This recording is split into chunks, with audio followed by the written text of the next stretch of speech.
My name is Natalie Stone. I'm 29 years old, and I work in IT support for a mid-sized logistics company in Prague.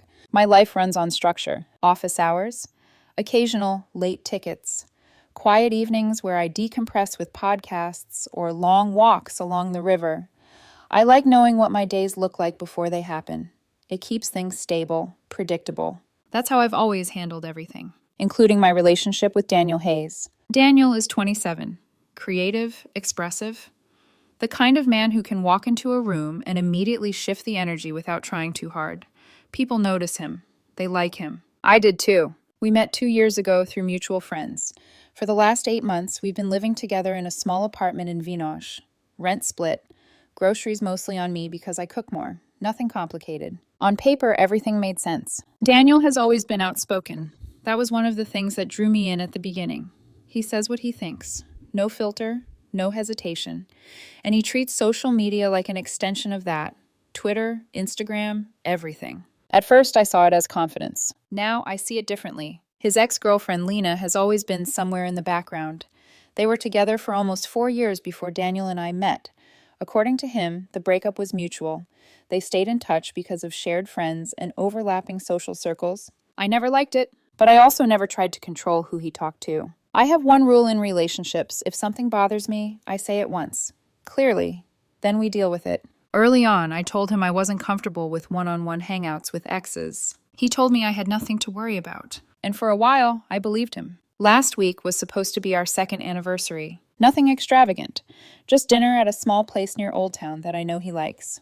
I even took the afternoon off work to make sure everything was planned, relaxed. Around 3 in the afternoon, Daniel texted me. He said he had to stay late, something about helping a coworker with a last-minute project. That already felt slightly off. Daniel usually complains when work runs over. But I didn't question it. Around 6, I checked Twitter while waiting near the restaurant. And that's when everything shifted. Daniel had posted a photo. 2 cocktails on a table, low lighting, a bar I didn't recognize immediately.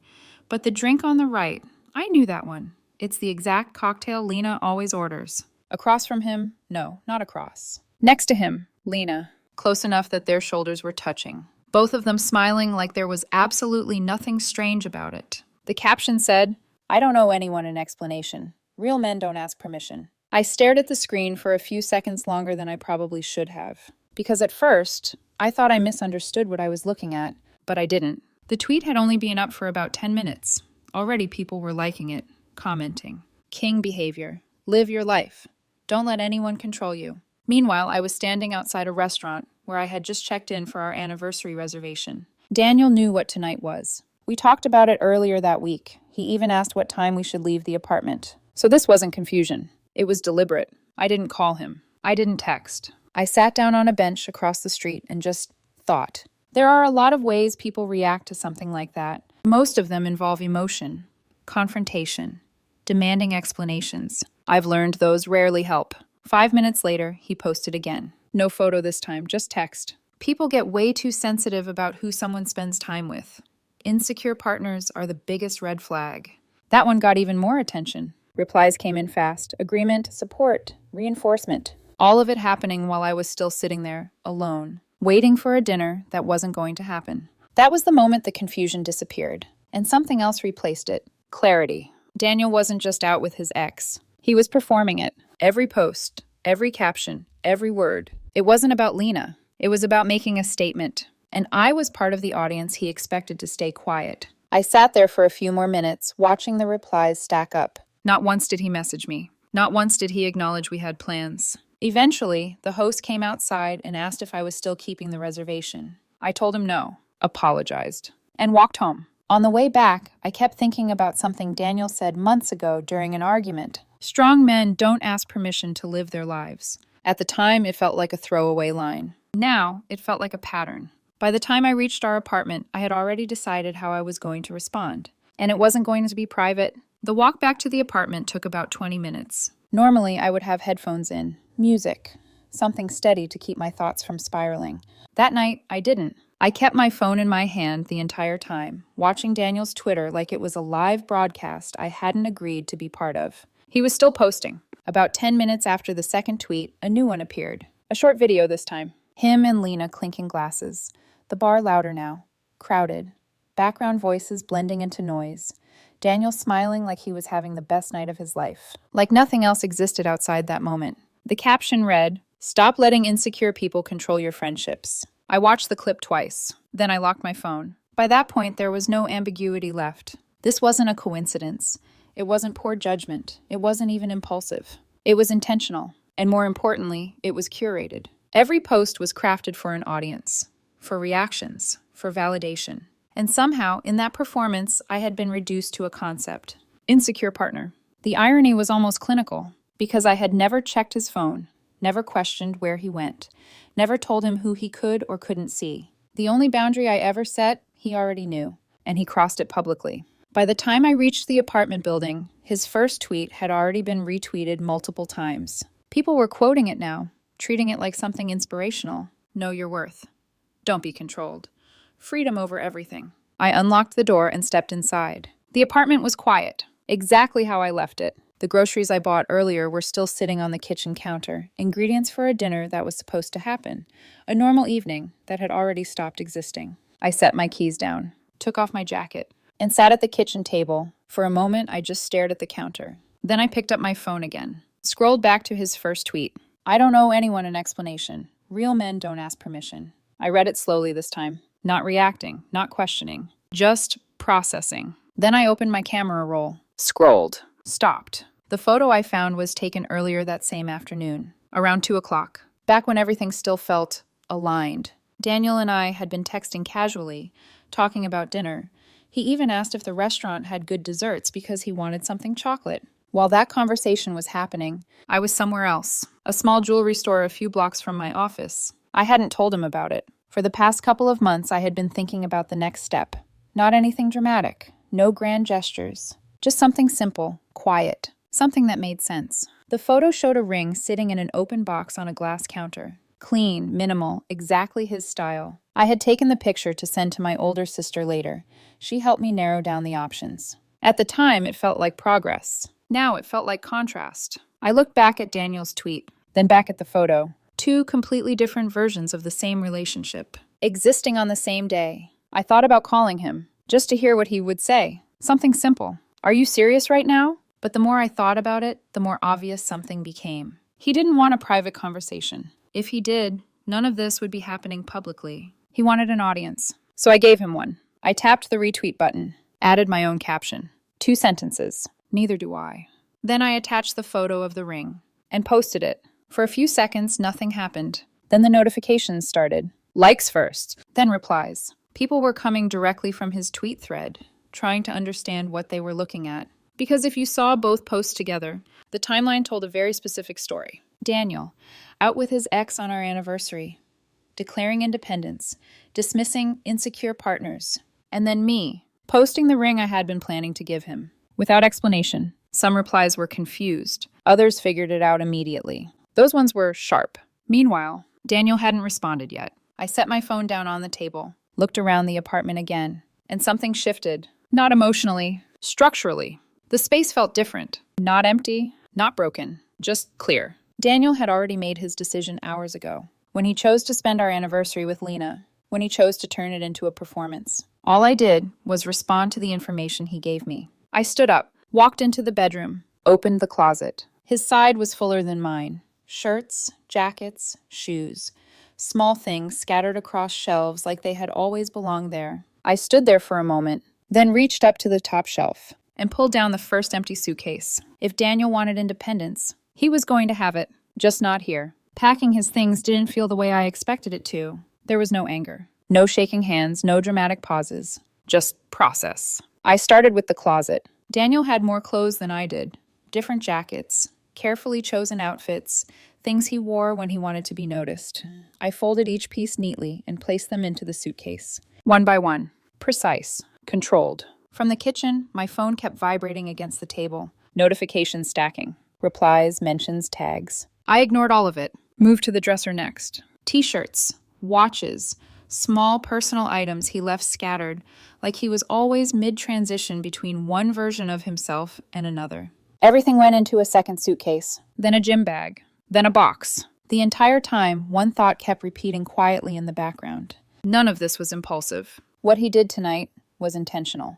And this was my answer. After about 40 minutes, most of his things were packed. Clothes, shoes, toiletries, a few books he never finished. I carried everything into the living room and lined the bags up near the front door. Clean. Ordered. Final. Right as I set the last bag down, my phone rang. Daniel. I let it ring. It stopped. Started again. I declined it. Then the messages came. What is your tweet supposed to mean? Why are people tagging me? Did you seriously post a ring?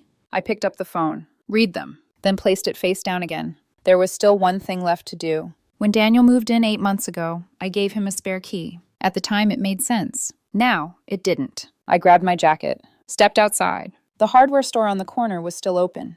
The owner recognized me immediately. Small conversations, familiar nods. I asked for a replacement lock cylinder. He handed it over without questions. The entire trip took 15 minutes. When I came back upstairs, my phone was no longer just buzzing. It was flooding. Missed calls. Messages. The tone had shifted. Earlier, there was confusion. Now, urgency. Why would you post that publicly?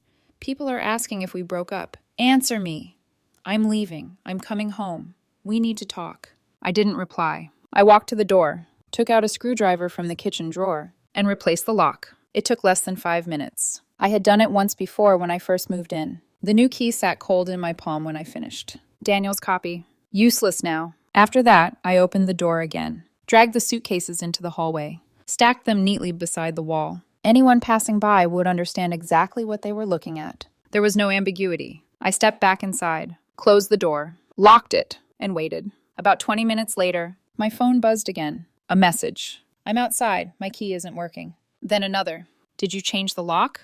Then the calls started again. I let them ring. Watched the screen light up. Disappear. Light up again. After the third call, I picked up the phone. Not to answer. Just to read.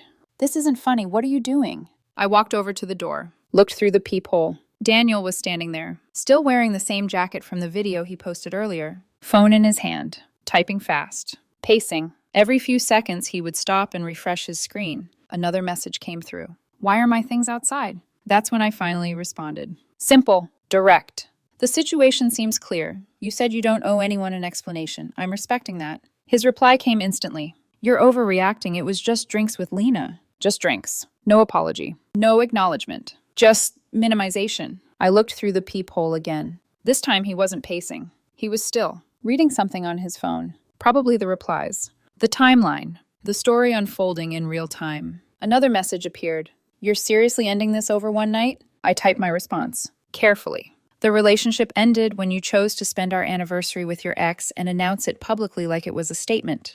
I hit send, then opened his contact. Blocked the number. Opened Twitter. Blocked him there too. A few seconds later, the knocking started. At first, controlled. Measured. Like he still believed this was something he could talk his way out of. I stayed in the kitchen. Didn't move. The knocking got louder. Faster. Less controlled. Then his voice, muffled through the door. Frustrated. Sharp. Still trying to take control of the situation. I didn't respond. Minutes passed. The noise shifted. From knocking to movement. The sound of wheels dragging across the hallway floor. Suitcases. One by one. It took longer than expected. He had more things than he probably realized. Eventually, silence. I waited. Counted to 10. Then another 10. Then walked back to the door. Looked through the peephole again. The hallway was empty. No suitcases. No Daniel. Just quiet. I opened Twitter. My post had taken on a life of its own. Hundreds of replies now. People analyzing the timeline. Connecting everything. Daniel's tweets. My response. The ring.